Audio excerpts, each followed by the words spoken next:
महाराज जी, हमें भगवत प्राप्ति हो जाने पर कैसे पता लगेगा कि हमें भगवत प्राप्ति हो?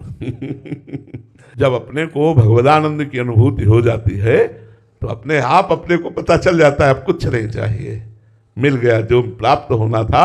उसके प्राप्त होने के बाद जब कुछ प्राप्त करना बाकी नहीं रहता, जिसके जान लेने के बाद कुछ जानना बाकी नहीं रहता, उसे भगवत प्राप्ति कहते हैं।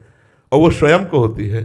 तो स्वयं में ब्रह्मभूता प्रसन्न आत्मा न सोचती न कांक्षति, उसकी स्थिति होती है, वो अपनी स्थिति को देख रहा है। तो उसमें दूसरा कोई बताने की थोड़ी जरूरत है कि दूसरा फोन करके बोलेगा, दूसरा कहेगा तुम भगवत प्राप्त हो। वो तो खुद अपना हृदय अनुभव में आएगा, अंतःकरण स्थिति बता देगी कि भगवत प्राप्त हो गया, तत्वबोध हो गया। अपने आप को होता है अनुभव, अपने आप से अपने आप को अनुभव होता है। वो किसी और थोड़ी बात होती है, किसी और के जलाने की थोड़ी बात होती है।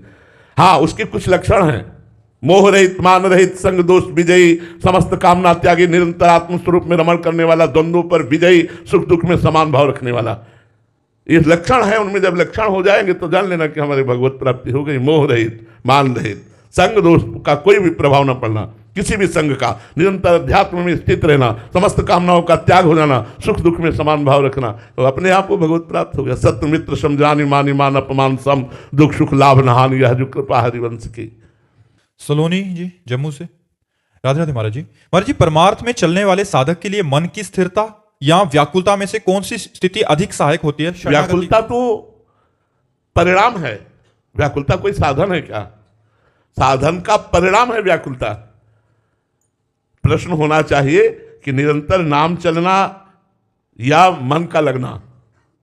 प्रश्न ऐसा होना चाहिए कि निरंतर नाम चलना प्रधान है या मन का लगना प्रधान है। व्याकुलता तो उसका फल है। व्याकुलता के बाद तो भगवत प्राप्ति है।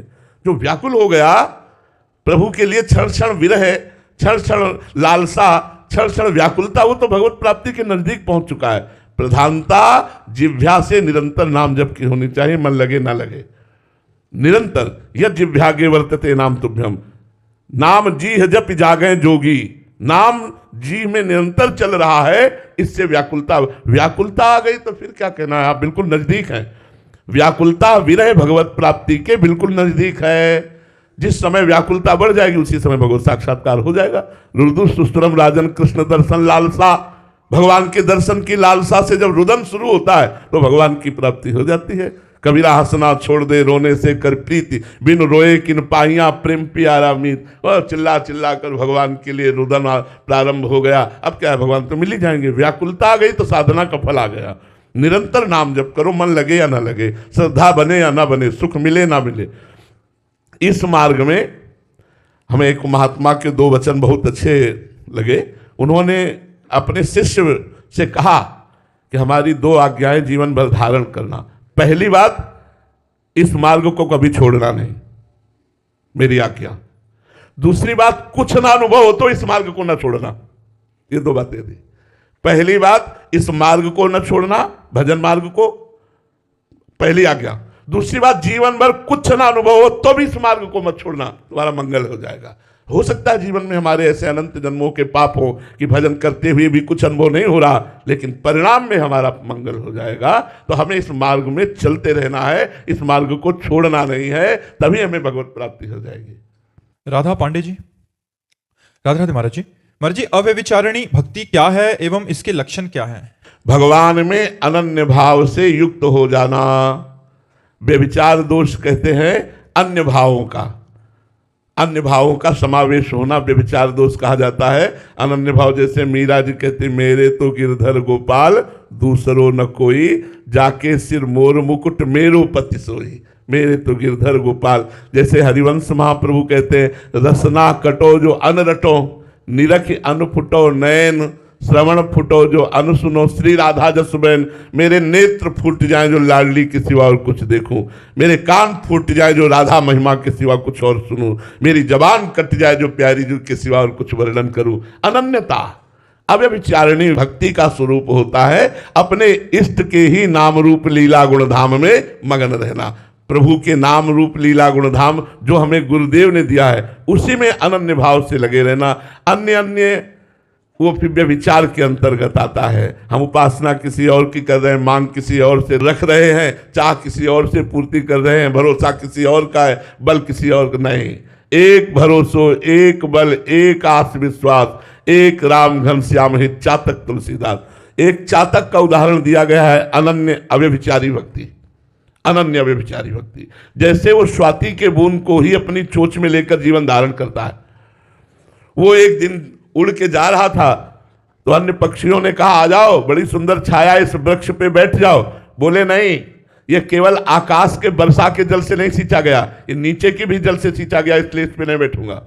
वो उड़ता हुआ जा रहा था, बधिक ने बाण मारा, गंगा जी में गिरा तो चोंच ऊपर कर ली। तो प्रश्न हुआ कि इतना पवित्र गंगा जल अगर अंतिम समय मुख में चला जाए तो कल्याण हो जाता है, ऐ पपीहा तूने चोंच ऊपर क्यों कर ली? बोले मैं अनन्य हूं, पीऊंगा तो मरते दम तक स्वाति का बूंद, नहीं तो मर जाऊंगा, गंगा में भी चोंच नहीं डूबने दूंगा। इसे अनन्य भक्ति कहते। बने तो रघुवर ते बने, बिगड़े तो भरपूर, तुलसी और अंते बने, ता बनिबे पे धूर। अब विचारणी भक्ति जो है वो गुरु प्रदत्त सांगोपांग होती है। एक ग्रंथ, एक पंथ, एक कंत, एक मंत्र, जो गुरुजी ने नाम दे दिया, जो गुरुजी ने ग्रंथ दे दिया, जो गुरुजी ने मार्ग दे दिया, जो गुरुजी ने इष्ट दे दिया, जो गुरुजी ने उपासना दे दी, उसे अव्यभिचारिणी भक्ति कहते। सांगोपांग उपासना, एक की, मिलावट नहीं। प्रारंभिक सबकी होती है, लेकिन जब रंग आता है तो फिर अनन्य भक्ति आती है, फिर भी उसमें मिलावट नहीं होती। मिलावट का मतलब होता है व्यभिचारिणी, और अव्यभिचारिणी का मतलब होता है एक भरोसो, एक बल, एक आस विश्वास। डॉक्टर अरुणेश जी हरिद्वार से, राधे राधे महाराज जी। महाराज जी कभी कभी अचानक कुसंग वश अंदर से हम टूट जाते हैं महाराज जी, इससे कैसे बचें महाराज जी? हाँ, परिस्थिति आती है, कभी कभी साधक को ऐसी परिस्थिति आती है दुर्वासना के कारण। दुर्वासना मम सदा परिकर्षयंती, हृदय में परत की परत दुर्वासनाएं हैं। कमी हमारे अंदर होती, बाहर से नहीं होती। बाहर से तो चाहे जितना कुसंग हो कोई फर्क नहीं पड़ता। जो रही उत्तम प्रकृति का कर सकत कुसंग, चंदन विष व्यापत नहीं लपटे रहत भुजंग। हमारी कोई दुर्वासना होती जो हमें परास्त करती है। तो इन दुर्वासनाओं को नष्ट करने के लिए भगवत चिंतन है, भगवत स्मरण है। अधिक से अधिक नाम जप करो, ये दुर्वासनाएं नष्ट हो जाएंगी। कुछ अच्छा नहीं लगता, कोई भी कुसंग कुछ भी प्रभाव नहीं डाल सकता, पक्का समझो। एक अलबेली मस्ती आती है भगवान नाम जप करने वाले की, हाँ वो कुछ नहीं, कुछ नहीं। कहीं भी विश्व में कहीं भी रख दो, उसका बाल बाका भी नहीं होने वाला। जो नाम पहारू दिवस निसी, नाम भगवान का रात दिन का पहरा है जिसके जीवन में, उसका बाल बाका भी नहीं हो सकता। तुम नाम जप करो। दुर्वासना ही कुसंग है, और दुर्वासना अंदर है, और अंदर नष्ट हो जाए वृत्ति तो बाहर का व्यक्ति हमें कुछ नहीं बिगाड़ सकता। अंदर की वृत्ति को नष्ट करने के लिए नाम जप है। बलविंदर सिंह सूरी जी, राधे राधे महाराज जी। महाराज जी अपने गुरुओं ने, तेग बहादुर जी महाराज जी ने बलिदान दिया। आज महाराज जी युवा पीढ़ी महाराज जी उनके बलिदान को, त्याग को भूलते जा रहे हैं महाराज जी। ऐसे में ऐसे महापुरुषों के याद कैसे रखा? हाँ, हमें लगता है कि इसमें हमें प्रयासरत रहना पड़ेगा। हमें सभाओं में जाकर अपने गुरुजनों के बलिदान की याद दिलानी पड़ेगी। हमें उनके पावन चरित्रों का गान करना होगा। गुरुवाणी का उपदेश, उसका अर्थ, उसका भाव, उसको आचरण में उतारना, इसके लिए हमें करना होगा। ये हम जो गुरुओं की शरण में हैं, तो हम लोगों का एक कर्तव्य है कि भूले हुए लोगों के बीच में जाकर उनको जागृत करना, ये हमारा कर्तव्य है। जब हम महापुरुषों के चरित्रों को सुनाते हैं, महापुरुषों के आदेशों को सुनाते हैं, उनके सिद्धांतों को सुनाते हैं, तो हैं तो उन्हीं के बच्चे, तो हमें वो जागृति होती है। आज हमारा समाज भूल करके व्यसन और व्यभिचार में प्रवृत्त हो रहा है। ज़्यादातर लोग नशेबाज बन रहे, ज़्यादातर लोग गंदी आदतों में फंस रहे। जहाँ धर्म के लिए गर्दन उतरा ली, जहाँ धर्म के लिए खाल खिंचवा ली, वहाँ आज हम धर्म को भूल करके अधर्माचरण में चल रहे हैं। तो हमें लगता है कि हमें सत्संग देना चाहिए, जा करके समाज के नवयुवकों को सत्संग देना चाहिए। इन महापुरुषों की बलिदान की गाथाएं गानी चाहिए, जिससे उनके हृदय में जो छुपा हुआ भगवद अंश है वो जागृत हो जाए और वो धर्म से चलने लगे। क्योंकि बिना श्रवण के, बिना उपदेश के वो सो रहे हैं मोह निद्रा में, उनको जगाना पड़ेगा।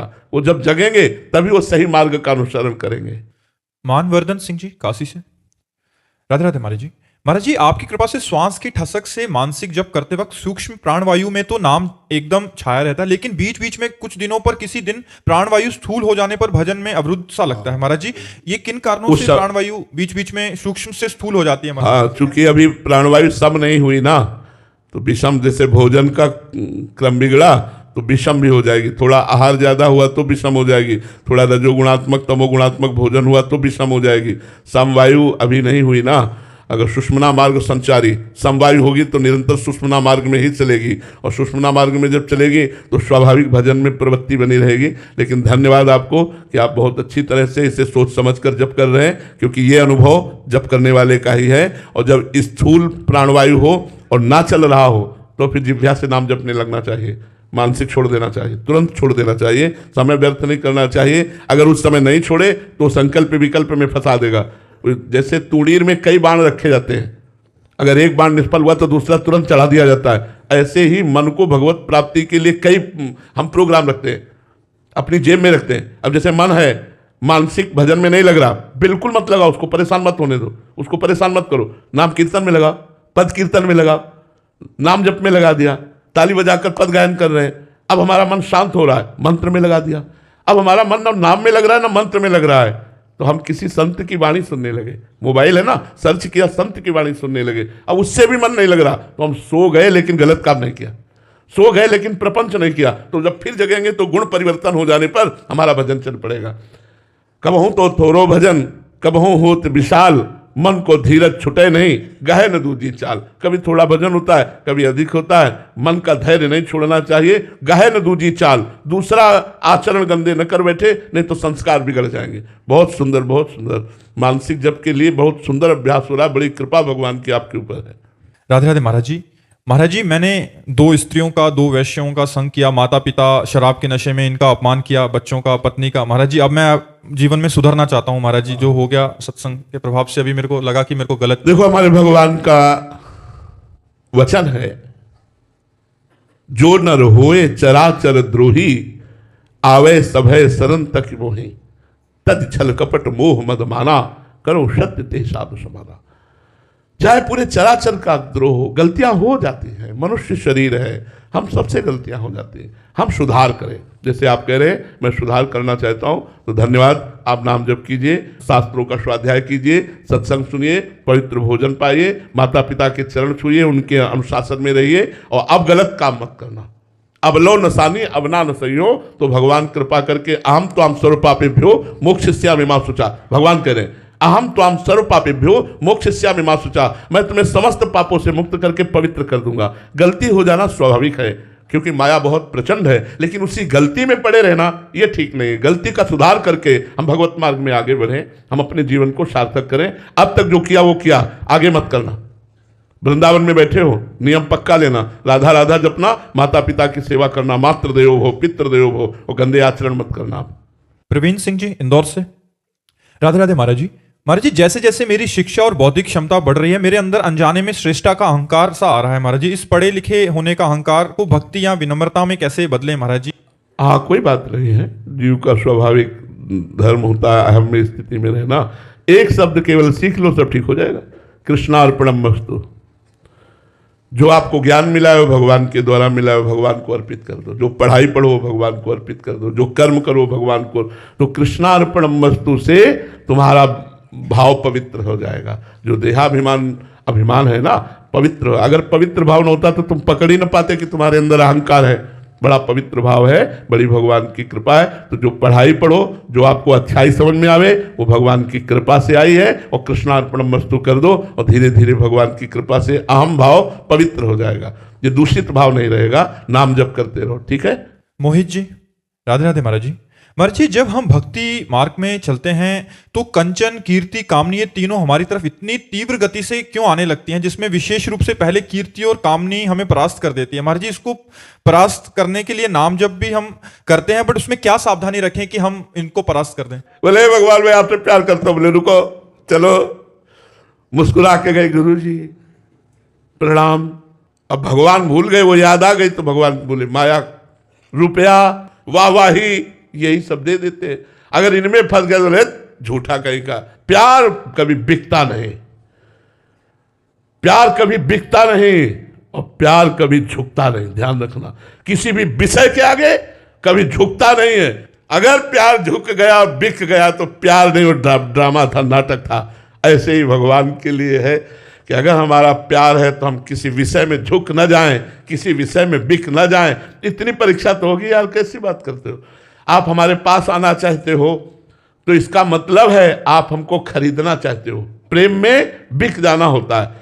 जितना भरोसा दृढ़, जितना आश्रय तो स्वामी को अधीन होना पड़ता है सेवक की।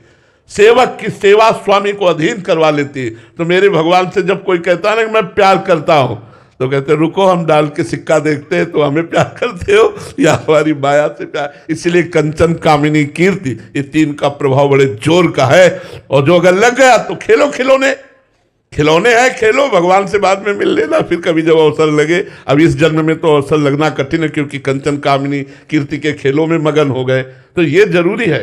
खिलकोटि ब्रह्मांड परमात्मा से मिलना है तो फिर आपको एक बार तो तैयारी करनी पड़ेगी ना कि हमें केवल आपसे ही मिलना है, मुझे और कोई काम नहीं चाहिए, केवल मिलना है। जब हट करके तब आप वहां जा पाओगे। जैसे बच्चा खिलौने छोड़कर रोना शुरू करता है तो माँ उसको अपनी बेटी भेजती, परिवार के भेजते। ऐसे अंतिम बात में रिद्धियां सिद्धियां भेजी जाती।